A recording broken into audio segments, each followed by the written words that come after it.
Rubba qari'in,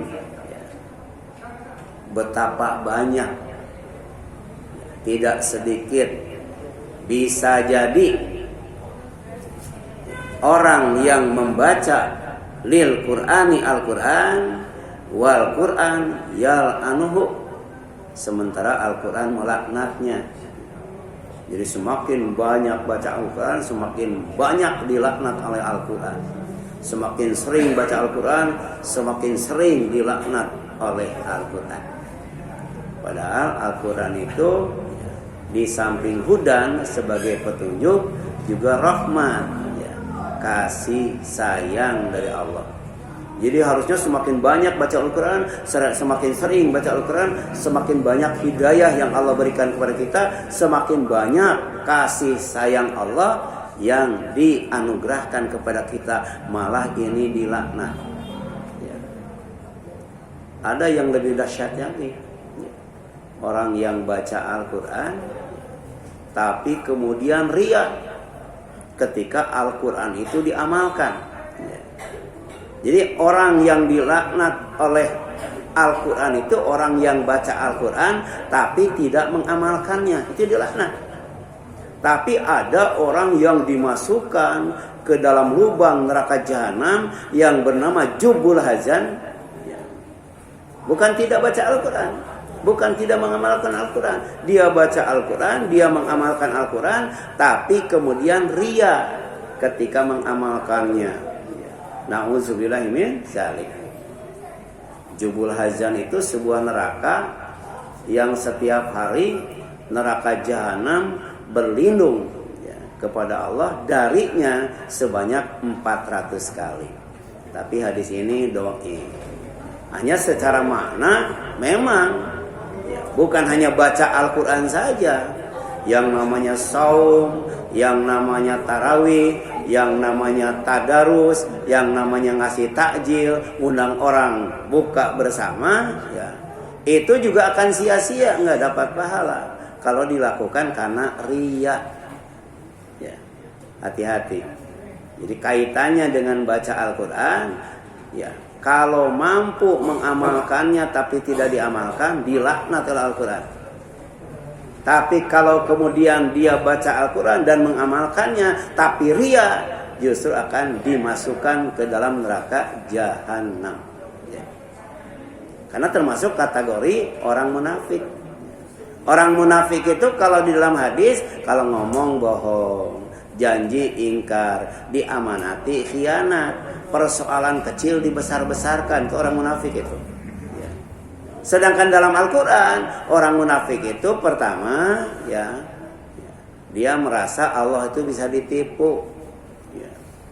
Pura-pura saum, nggak ada orang di belakang lemari makan. Nah, merasa Allah bisa ditipu. Yang kedua, ketika sholatnya itu malas-malesan, asal-asalan, amatiran, itu orang munafik. Dimasukkan ke dalam neraka jahanam bersama orang kafir itu. Yang ketiga, dia ibadah, baca Quran, mengamalkan Al-Quran, mengajarkan Al-Quran, tapi riya ibadahnya itu, dimasukkan juga ke dalam neraka jahanam. Dan yang keempat, orang munafik itu kalau zikir seuprit, bukan tidak berzikir, zikir, tapi zikirnya sedikit. Kalau kita baca Hisnul Muslim itu, kumpulan zikir dan doa dalam Al-Quran dan As-Sunnah, itu zikir setelah sholat saja itu ada 3 macam. Pertama, zikir yang pendek. Yang kedua, zikir yang sedang. Kemudian yang ketiga, zikir yang panjang. Kira-kira kita sebelum tidur tuh pakai zikir yang pendek, zikir yang sedang, zikir yang panjang, atau kadang-kala lupa berzikir. Hampir semua itu, ba'da sholat ada yang pendek, ada yang sedang, ada yang zikir, ada yang panjang. Nah, orang yang munafik itu bukan hanya dia merasa Allah bisa ditipu, kemudian sholatnya malas-malasan, kemudian ibadahnya riya, tapi juga zikirnya sedikit. Padahal kalau kita mau mendapatkan surga Firdaus yang disebut Al-Falah, kuncinya apa? Wadhkurullaha katsira la'allakum tuflihun. Kalian harus banyak berzikir, zikir sebanyak-banyaknya kepada Allah agar kalian mendapatkan al-falah. Ya, al-falah itu disebutkan dalam surat Al-Mu'minun ayat 1 sampai 11, yaitu surga Firdaus. Rugi ya kita nggak dapat surga Firdaus. Ya. Jadi rubba qari, ya. Jadi betapa banyaknya ya, orang yang baca lil Quran Al-Quran wal Quran, sementara Al-Quran yang dibacanya itu yal'anuhu, melaknatnya. Ya. Ini hadisnya riwayat Abu Nu'aim dalam Hilyatul Auliya dan Ad-Dailami dalam Musnad Al-Firdaus. Jadi sanad hadis ini dinilai lemah oleh sebagian ulama, namun maknanya sahih dan sesuai dengan ayat-ayat Al-Quran dan hadis serta penjelasan para sahabat. Ya. Kemudian jika Al-Quran dibaca tapi tidak diamalkan, padahal dia mampu untuk mengamalkannya, maka ya akan melaknat pembacanya. Ya. Jadi Al-Quran akan melaknat pembacanya. Ya, dia mampu mengamalkannya tapi tidak diamalkan. Kemudian orang zalim itu adalah salah satu contoh orang yang dilaknat oleh Al-Quran. Kenapa? Karena membaca Al-Quran tetapi tidak berhukum kepada Al-Quran. Dia baca Al-Quran sampai khatam berkali-kali, tapi dalam kehidupannya Al-Quran tidak dijadikan hukum. Ya. Hati-hati tuh. Ya. Walaupun KTP-nya Islam, tapi kalau dia tidak berhukum dengan hukum Islam, itu namanya zalim. Zalim itu dilaknat oleh Allah Azza wa Jalla. Ya. Ala laknatullah ala zalimin. Ingat, laknat Allah bagi orang yang zalim. Siapa? Ya, itu hadis Quran surat Hud ayat 18. Dijelaskan dalam surat Al-Maidah ayat 45. Makanya Al-Quran itu di samping hudan ya linnas juga wabayyinati minal huda, penjelasan dari petunjuk itu. Ada petunjuk dari Allah, ala laknatullah, ya. Ingat laknat Allah itu ala zalimin, bagi orang-orang yang zalim. Itu kan umum ya. Kemudian dijelaskan siapa orang yang zalim yang dilaknat oleh Allah. Di sini dijelaskan wa malam yakum bima anzalallah. Siapa saja yang tidak berhukum dengan apa yang Allah turunkan, yaitu Al-Quran, faulaika humudz zalimun, maka mereka itu orang zalim. Pemerintah itu ya. Dari mulai eksekutif, legislatif sampai yudikatif, kalau tidak menjadikan Al-Quran sebagai hukum, walaupun dia muslim, baca Al-Quran, dilaknat oleh Allah, dilaknat oleh kitab Allah, yaitu Al-Quran. Na'udzubillahi min dzalik. Gitu. Kemudian jika seseorang membaca ayat itu sementara ia sendiri zalim dengan tidak berhukum dengan Al-Quran, berbuat dosa dan maksiat serta melakukan kesyirikan, maka secara makna ia sedang membaca laknat untuk dirinya sendiri. Ya. Jadi dia baca wa malam yakum bima anzalallah faulaika humudz zalimun ala laknatullah ala zalimin, tapi dia zalim, dilaknat oleh Al-Qur'an. Na'udzubillahi min dzalik. Kemudian ya, Ibnu Qayyim Al-Jauziyah ya, dia menjelaskan dalam kitab Al-Fawaid ya bahwa Al-Quran bisa menjadi pertama hujatun laka, menjadi syafaat buat kita di alam mahsyar ketika dikumpulkan menghadap Allah. Al-Quran akan jadi pembela. Demikian pula ketika di alam kubur ya, Al-Quran akan menjadi syafaat. Kalau Al-Quran itu tidak hanya dibaca, tapi juga diamalkan, dijadikan petunjuk, dijadikan sumber hukum. Tapi bisa jadi Al-Quran itu hujatun alaika, bukan membela, tapi melaknat. Ya, siapa? orang yang baca Al-Quran tapi tidak mengamalkannya, ya. Itu. Dan ini diingatkan oleh Rasul. Wal Quran hujjatun laka au alaika. Al-Quran itu adalah hujah bagimu atau atasmu. Hujah bagimu berarti syafaat. Syafi'an li ashabihi. Ya, Al-Quran itu punya sahabat. Dia akan membela pada hari kiamat di alam akhirat. Alam akhirat yang pertama itu alam kubur, ya. Kemudian akan menjadi hujjatun alaika, bukan menjadi syafaat, malah menjadi laknat. Na'udzubillahi min dzalik. Al-Quran itu cahaya. Orang yang tidak menjadikan Al-Quran sebagai petunjuk, orang yang tidak menjadikan Al-Quran sebagai hukum, disebut dolim. Dolim itu orang yang hidup dalam kegelapan, sementara cahaya ada tapi tidak digunakan. Itu baca nanti surat Al-Baqarah, ya, mulai ayat-ayat pertama itu menjelaskan. Ada orang yang minta, ya, yang namanya api, tapi ketika dikasih api malah tidak digunakan, ya. Maka dia akan susah ketika berjalan, ya, berjalan dalam kegelapan sementara ada api, ya. Abdullah bin Mas'ud, ya, semoga Allah meridhoinya, inna hadzal Qur'an unzila liyu'mala bi. Sesungguhnya Al-Quran ini, kata Abdullah bin Mas'ud, diturunkan oleh Allah untuk diamalkan, bukan untuk dibaca doang, apalagi dijadikan pajangan. Ada kan Al-Quran dijadikan pajangan, baik dalam bentuk mushaf maupun dalam bentuk poster. Ibu-ibu, bapak-bapak di rumah kan ada poster ayat kursi, ya. Nggak tahu itu dibaca atau kagak tuh, ya.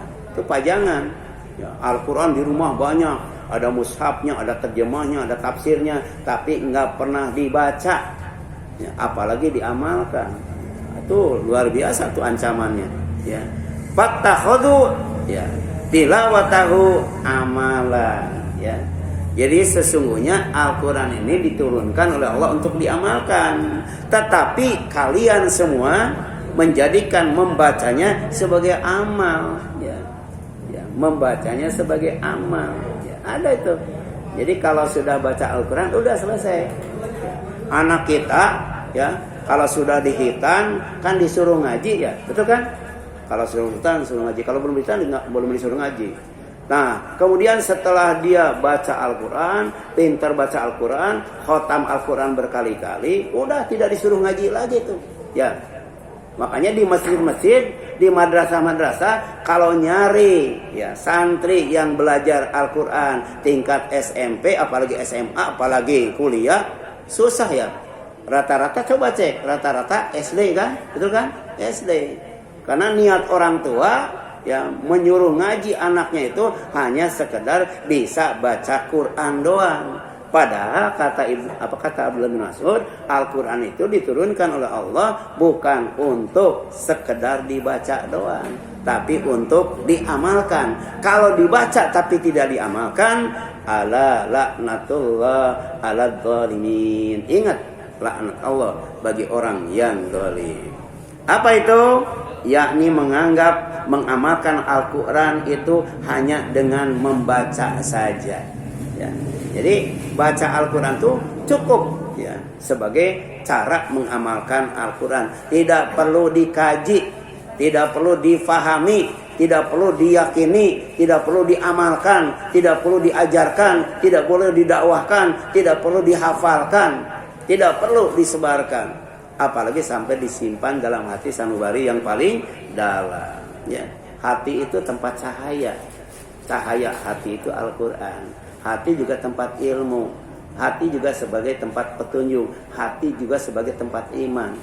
Tapi kalau dalam hati tidak ada Al-Quran, udah blank itu. Na'udzubillahi min dzalik. Kemudian, ya, contoh, jika mau aman dan selamat dari gangguan setan, amalkan ayat kursi. Maksudnya bukan hanya dibaca tapi amalkan isinya. Ini bahasa orang tua kita dulu bagusnya. Jadi tidak disuruh baca, betul kan, ya? Amalkan ini, amalkan ayat ini, amalkan ini, ya. Ya. Jadi bukan dibaca, tapi dipahami, dipraktekkan dalam kehidupan sehari-hari. Kalau cuma dibaca, setan gak bakal takut. Tapi dipelajari, dipahami, diyakini, diamalkan. Baru setan itu ngacir itu. Setan itu gak betah di rumah kita.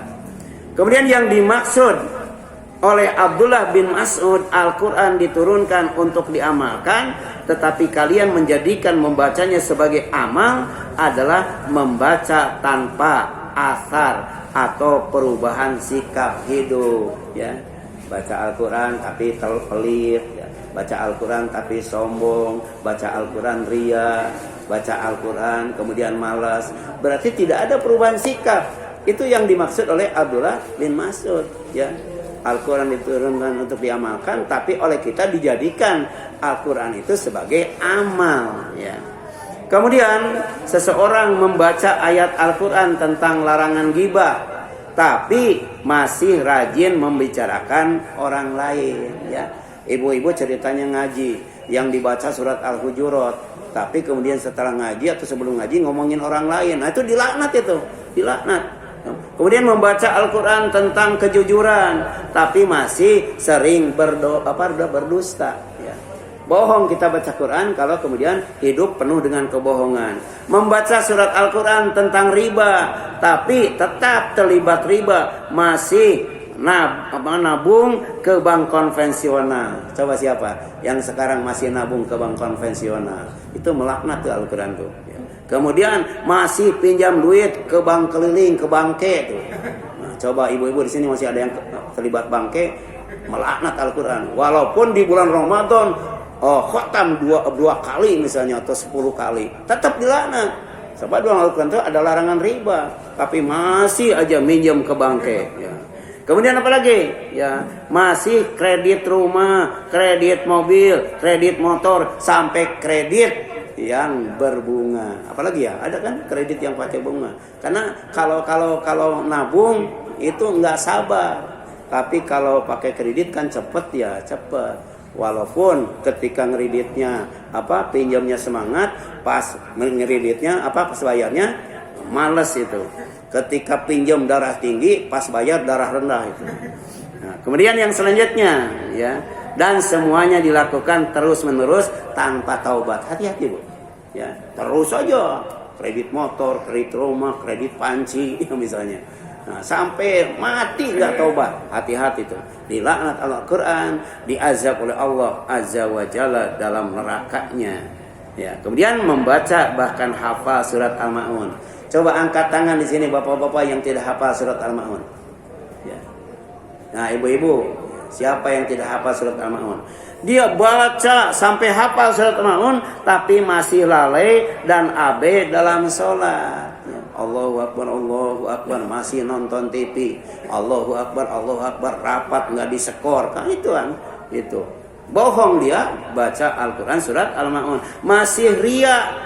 Ya, ria dalam ibadah dan masih pelit dalam berbagi dan menolong orang yang butuh. Maka surat Al-Ma'un yang dibaca dan dihafalnya akan melaknatnya. Na'udzubillahi min dzalik. Ya, sambil menunggu azan. Jam berapa menit lagi Pak ini? Ya, 9 menit ya. Ya, ada yang ingin ditanyakan silakan.